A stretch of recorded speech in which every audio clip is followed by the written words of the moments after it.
కాబోయే ముఖ్యమంత్రి లోకేష్ బాబు అని ఎమ్మెల్యే దామచర్ల జనార్దన్ పేర్కొన్నారు. ప్రతినిత్యం ప్రజల్లో ఉండే యువనేత లోకేష్కు ఒంగోలు అసెంబ్లీ నియోజకవర్గ ప్రజల తరఫున జన్మదిన శుభాకాంక్షలు తెలిపారు. నారా లోకేష్ చేపట్టిన యువగళం ఆయనకు ఒక మైలురాయిగా అభివర్ణించారు.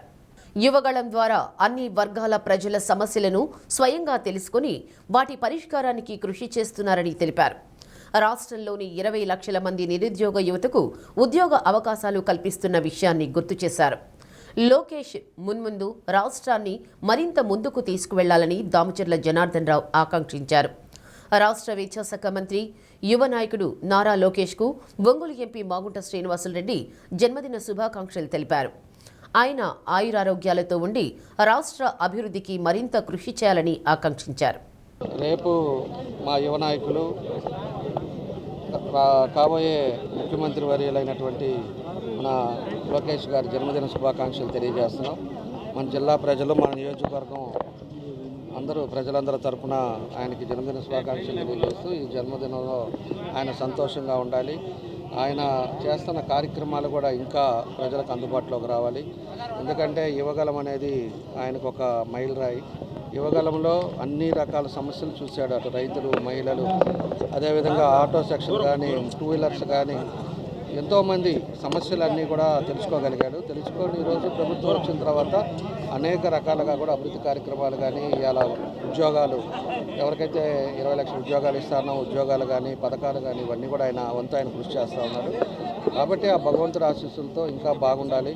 ఈ రాష్ట్రానికి ఒక మంచి స్థానంలో ఉండి అందరికి కూడా బాగు చేయాలి. అదేవిధంగా రాష్ట్రం ముందుకు తీసుకెళ్లాల్సిన అవసరాలు ఉన్నాయని చెప్పి కూడా తెలియజేస్తూ ఆయనకి మరోసారి జన్మదిన శుభాకాంక్షలు తెలియజేస్తూ ఆ భగవంతుడి ఆశీస్సులు ఉండాలని కోరుకుంటాము. 23వ తారీఖు అంటే మన యువ నాయకులు లోకేష్ బాబు గారి జన్మదినం.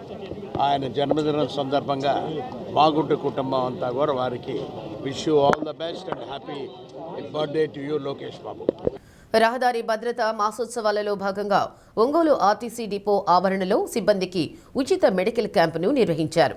జిల్లా వైద్య ఆరోగ్య శాఖ సమన్వయంతో చేపట్టిన ఈ కార్యక్రమాన్ని RTC region manager Satyanarayana, Ongole urban తహసీల్దార్ పిన్నక మధుసూదన్ ప్రారంభించారు. జిల్లాలోని అన్ని డిపోల పరిధిలో 2 రోజుల పాటు ఉచిత మెడికల్ క్యాంపు నిర్వహిస్తున్నట్లు సత్యనారాయణ తెలియజేశారు. సిబ్బంది ఆరోగ్యంగా ఉన్నప్పుడే ప్రయాణికులకు నమ్మకమైన సేవలు అందించగలమనే నమ్మకంతో ఆర్టీసీ సిబ్బందికి వైద్య పరీక్షలు నిర్వహిస్తున్నట్లు డిపో మేనేజర్ గట్టమనేని శ్రీనివాసులు తెలిపారు. సిబ్బంది తరచూ ఆరోగ్య పరీక్షల ద్వారా తమ ఆరోగ్యాన్ని మెరుగుపరుచుకోవాలన్నారు. వైద్యాధికారి రంగాకుమార్ యాదవ్, ఆర్టీసీ సిబ్బంది పాల్గొన్నారు. ఏపీఎస్ఆర్టీసీలో దేశవ్యాప్త పిలుపులో భాగంగా రోడ్డు భద్రతా మాసోత్సవాలు నిర్వహిస్తూ ఉన్నాం. నిన్న జనవరి 1వ తారీఖు నుండి ఈ నెల 31వ తారీఖు వరకు ఈ మాసాంతం వరకు రోడ్డు భద్రతా మాసోత్సవాల నిర్వహణలో భాగంగా ఈరోజు ఒంగోలు డిపో గ్యారేజీలో మెడికల్ క్యాంపు నిర్వహిస్తున్నాం. ఈ క్యాంపుని గౌరవనీయులు మన ఒంగోలు ఎంఆర్ఓ గారు శ్రీ మధుసూదన్ గారు ప్రారంభించారు. రీజనల్ మేనేజర్ గారు వచ్చి మన కార్మికులను ఉద్దేశించి ఈ మెడికల్ క్యాంపుని వినియోగించుకోవడం ద్వారా వైద్యపరమైనటువంటి జాగ్రత్తలు తీసుకోవటం, దాని ద్వారా మనిషి ఒక డ్రైవర్ కానీ, ఒక కండక్టర్ కానీ, ఒక మెకానిక్ కానీ ఆరోగ్యంగా ఉంటే ఒక ఆరోగ్యకరమైనటువంటి బస్సును ప్రజలకు ఇవ్వడానికి వీలైద్ది. అందువల్ల ఒక క్వాలిటీ ఆఫ్ సర్వీస్ని ప్రజలకు అందించాలంటే ముందు దీని మీద పనిచేసేటువంటి సిబ్బంది ఆరోగ్యంగా ఉండాలని చెప్పేసి ఆర్ఎం గారు కోరారు. అందులో భాగంగా ఈరోజు గ్యారేజ్ సిబ్బంది, మా కండక్టర్లు, డ్రైవర్లు ఈ 2 రోజుల పాటు ఈ మెడికల్ క్యాంప్ వినియోగించుకోవడం ద్వారా వాళ్ళ ఆరోగ్యాన్ని పరిరక్షించుకోవడానికి అవసరమైన ముందస్తు జాగ్రత్తలకు ఇది దోహదపడుతుందని మేము భావిస్తున్నాం. ఈరోజు మన ఒంగోలు డిపో గ్యారేజ్ నందు రోడ్డు భద్రత మాసోత్సవాల్లో భాగంగా ఈరోజు రేపు కార్మికులకు, అధికారులకు, ఆర్టీసీ సిబ్బంది అందరికీ ప్రత్యేకంగా ప్రభుత్వం అధికారులతో సంప్రదించి ఒక ప్రత్యేక మెడికల్ క్యాంప్ అనేది ఏర్పాటు చేశారు. దానిలో భాగంగా ప్రతి ఒక్కరికి కూడా blood grouping, sugar, BP, blood percentage, తర్వాత ఇతరత్ర చిరువ్యాధులు ఏమైనా ఉంటే వాటికి సంబంధించి చికిత్స చేయటం, అలాగే ప్రతి ఒక్కరికి ప్రాణాపాయం లేకుండా అత్యవసర సమయాల్లో బ్లడ్ గ్రూప్ అనేది తెలిసి ఉంటే అది చాలా దోహదపడుతుంది. కాబట్టి ప్రతి ఒక్కరికి గ్రూపింగ్ చేసి వాళ్ళ బ్లడ్ గ్రూప్ ఏంటి అనేది తెలియచేయడం జరుగుతుంది.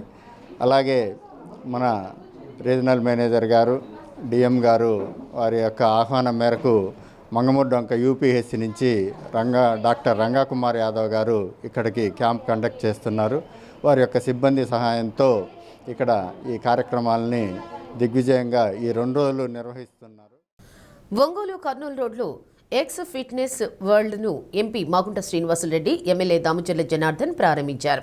జిమ్లో ఏర్పాటు చేసిన అడ్వాన్స్డ్ ఎక్విప్మెంట్ను ఎంపీ, ఎమ్మెల్యే పరిశీలించి నిర్వాహకులకు శ్రీనివాస్, హాసినిలను అభినందించారు. జిమ్లో ఎంతో అనుభవం కలిగిన శ్రీనివాస్, హాసిని పురుషులు, మహిళల కోసం ఎక్స్ ఫిట్నెస్ వరల్డ్ ఏర్పాటు చేశారన్నారు. ప్రస్తుతం ప్రతి ఒక్కరూ ఆరోగ్యం విషయంలో ఎక్కువ జాగ్రత్త తీసుకుంటున్నారని తెలిపారు. ఏఎంసీ చైర్మన్ రాచగర్ల వెంకట్రావు, నాయకులు పాలూరి వెంకటేశ్వరరెడ్డి, సింగరాజు రాంబాబు, పల్లెపోతు వెంకటేశ్వర్లు, తెలుగు మహిళా ప్రతినిధులు పసుపులేటి సునీత తదితరులు పాల్గొన్నారు.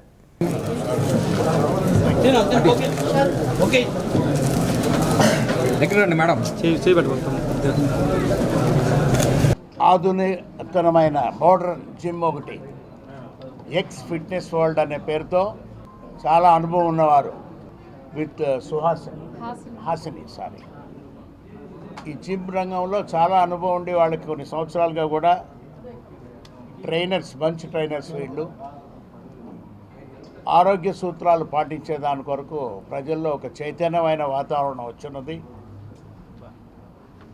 ఎస్పెషల్లీ మహిళల్లో ముఖ్యంగా కూడా జిమ్కి వెళ్ళాలి, మనం శరీరాన్ని ఆరోగ్యంగా కాపాడుకుంటూ శరీరాన్ని ఒక అందమైన ఆకృతికి కూడా షేప్కి కూడా తీసుకొచ్చేదాని కొరకు జిమ్కి వెళ్తేనే అది ఒక సూటబుల్గా ఉంటుందని, దానికి చాలామంది ట్రైనర్స్ కూడా ట్రైనింగ్ కూడా వివిధ ప్రాంతాల్లో, దానికి ప్రత్యేకంగా చెప్పాలంటే 6 ప్యాక్ అనేది ఒక నావల్టీ కూడా ముందు రావటం. అది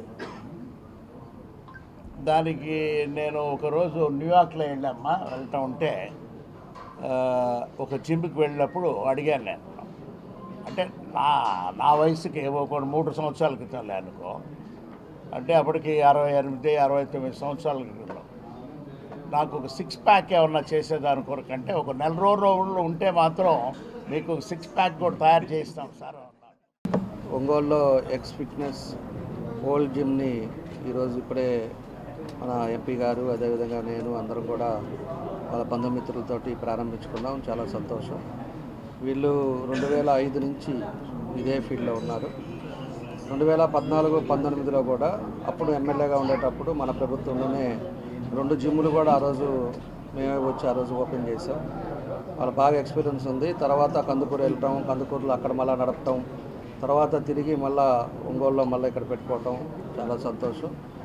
కాబట్టి దీంతో పాటు యోగా ప్లస్ మెడిటేషన్ కూడా ఇవి కూడా పెట్టడం జరుగుతూ ఉంది. కాబట్టి ఇప్పుడుండే కాలంలో, ఇప్పుడుండే పరిస్థితుల్లో ప్రతి ఒక్కరికి కూడా పొద్దున్నే 1 అవర్ అనేది నీడ్.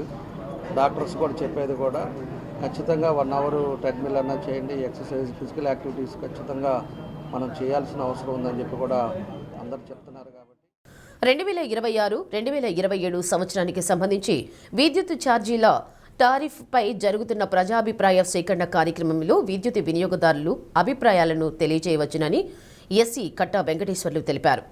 ఏపీ ఈఆర్సీ బహిరంగ ప్రజాభిప్రాయ సేకరణ కార్యక్రమం చేపట్టడం జరిగిందని, ఈ నెల 20వ తేదీన తిరుపతిలో నిర్వహించారని, 22, 23 తేదీలలో విజయవాడలో, 27వ తేదీన కర్నూలులో జరుగుతుందన్నారు.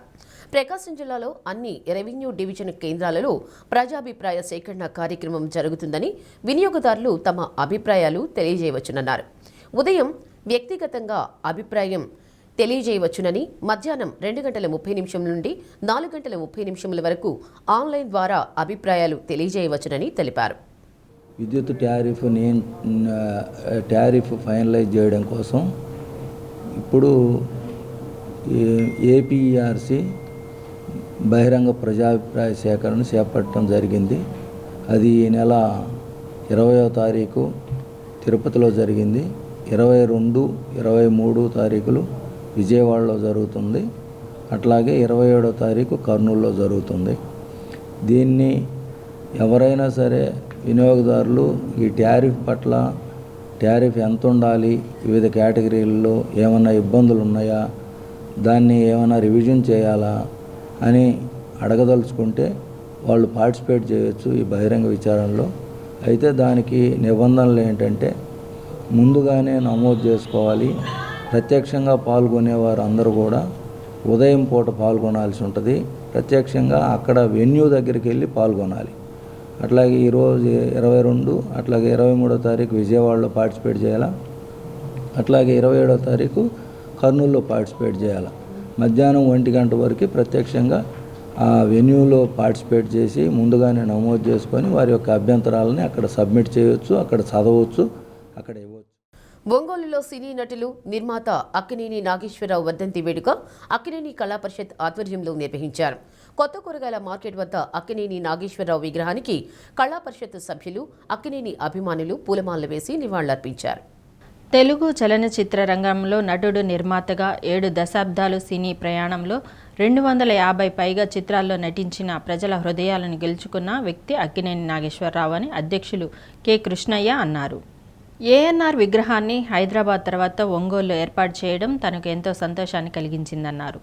వర్ధంతి సందర్భంగా నేడు జరగాల్సిన అక్కినేని సంగీత విభావరి ఈ నెల 29వ తేదీన నిర్వహిస్తున్నట్లు తెలిపారు. అక్కినేని అభిమానులు, సంగీత ప్రియులు పాల్గొని విజయవంతం చేయాలని కోరారు. ప్రకాశం జిల్లా రచయితల సంఘం అధ్యక్షులు పొన్నూరు వెంకట శ్రీనివాసులు, గౌరవ అధ్యక్షులు సిహెచ్ లక్ష్మీనారాయణ, సభ్యులు సింగరాజు, శ్రీనివాసరావు, మురళీకృష్ణ, సత్యనారాయణరావు, ఉలిచి వేదప్రకాష్, ఓరుగంటి ప్రసాదు, పొన్నులూరు జానకీరాం, ఓగిరాల శంకర్, బ్రహ్మారెడ్డి, తన్నీరు నాగరాజు తదితరులు పాల్గొన్నారు.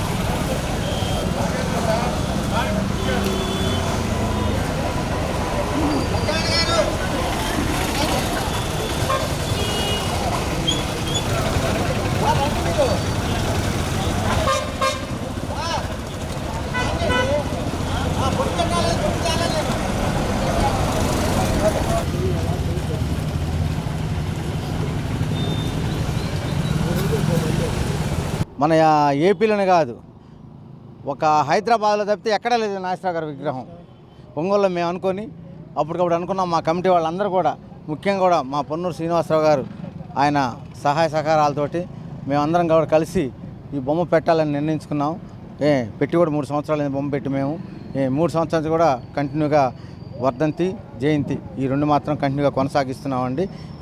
కాబట్టి ఈరోజు మాకు బాధ ఒక విధంగా చెప్పాలంటే చాలా బాధగా ఉంది. ఎందుకంటే ఆయన చనిపోయిన రోజు. ఈరోజు మాత్రం మేము అన్ని విధాల బాధ ఉంది. ఎందుకంటే అక్కినేని నాగేశ్వరరావు ఫ్యాన్స్ అందరూ కూడా బాధపడుతున్నారు. ఈరోజు టీవీల దగ్గర కూడా ఈరోజు అన్ని అక్కినేని నాగేశ్వరరావు ప్రోగ్రామ్సే వస్తున్నాయి కూడా ఈరోజు కూడా.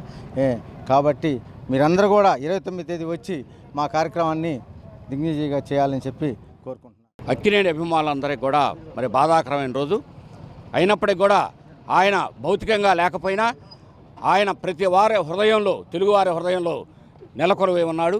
సెప్టెంబర్ 20 నాగేశ్వరరావు గారి జయంతిని, జనవరి 22 వర్ధంతిని మరి అక్కినేని కళా పరిషత్ కృష్ణయ్య గారి అధ్యక్షతన పొన్నూరు శ్రీనివాసరావు గారి సహకారంతో క్రమంగా ఎటువంటి అడ్డంకి లేకుండా జరుగుతూ వస్తున్నది. మరి ఈరోజు కొన్ని కారణాల వలన ఈ కార్యక్రమాన్ని 29వ తేదీకి వాయిదా వేసుకోవడం జరిగింది. ఆ రోజు గజల్ శ్రీనివాసరావు గారు ముఖ్య అతిథిగా విచ్చేస్తారు. అక్కినేని నాగేశ్వరరావు గారి పాటలతో మరి అద్భుతమైనటువంటి కార్యక్రమం ఒంగోలు నగరంలో మిగతా పాట కచేరీలు, అక్కినేని కళా పరిషత్ నిర్వహించే పాట కచేరీకి ప్రజల్లో మంచి ఎక్స్పెక్టేషన్స్ ఉన్నాయి.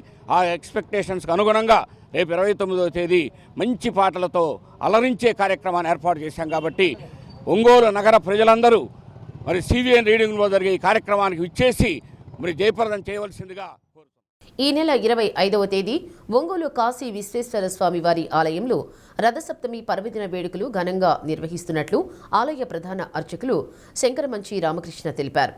సూర్య భగవానునికి విశేష పూజా కార్యక్రమాలతో పాటు ప్రత్యేక అభిషేకాలు నిర్వహిస్తున్నట్లు తెలిపారు. ప్రముఖ ఆలయాలలో నిర్వహించే పూజా కార్యక్రమాలలో మాదిరిగానే కాశీ విశ్వేశ్వర స్వామి ఆలయంలో సూర్య భగవానునికి పూజా కార్యక్రమాలను చేపట్టడం జరుగుతుందన్నారు. భక్తులందరూ రథసప్తమి పర్వదినం రోజున తెల్లవారుజామున పుణ్యస్నానాలు ఆచరించి సూర్య భగవాన్ని అనుగ్రహం పొందాలని కోరారు.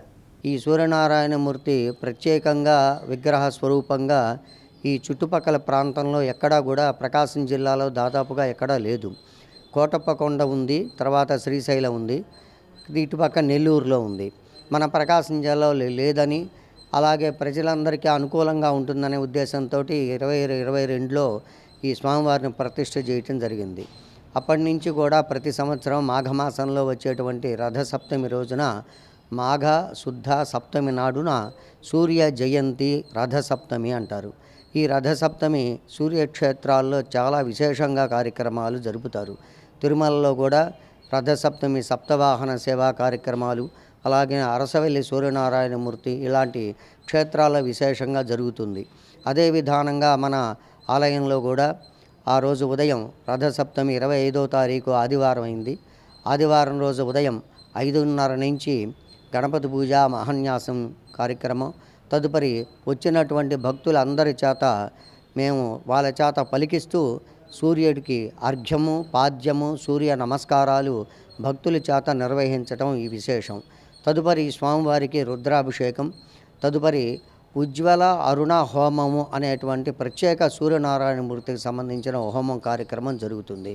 ఇది తెల్లవారుజామున 5:30 ప్రారంభం చేసి 11 గంటలకి పూర్ణాహుతితోటి పూర్తి చేసి భక్తులందరికీ ఆశీర్వచన తీర్థప్రసాద వినియోగం చేయటం జరుగుతుంది.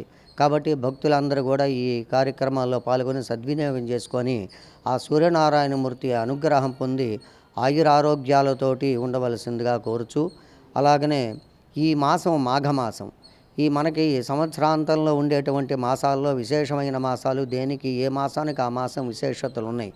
అలాగనే కార్తీక మాసంలో విశేషంగా శ్రీ విష్ణుమూర్తి అంశ కానీ శివాంశకు కానీ విశేష అర్చనలు, అభిషేకాలు, ఊరేగింపులు, వ్రతాలు, ఉపవాసాలు, దీపారాధనలు, దీపదానాలు అనేక జరుగుతాయి.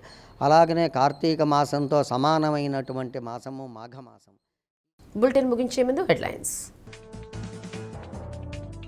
ఈత ముక్కలలో ఎన్టీఆర్ విగ్రహావిష్కరణ. అభివృద్ధి, ప్రజలు రెండు కళ్లుగా పార్టీ నాయకులు పనిచేయాలన్న MLA Damacharla Janardhan, MP Magunta Srinivasula Reddy. Character, credibility లేని జగన్ క్రెడిట్ గురించి మాట్లాడడం విడ్డూరం.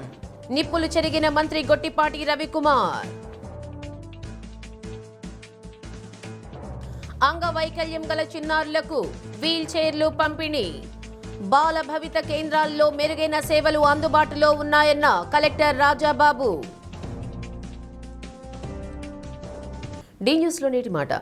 ఒకరి గురించి వేరొకరి దగ్గర మాట్లాడితే దూరాలు పెరుగుతాయి, ఒకరితో ఒకరు మాట్లాడుకుంటే దూరాలు తగ్గుతాయి.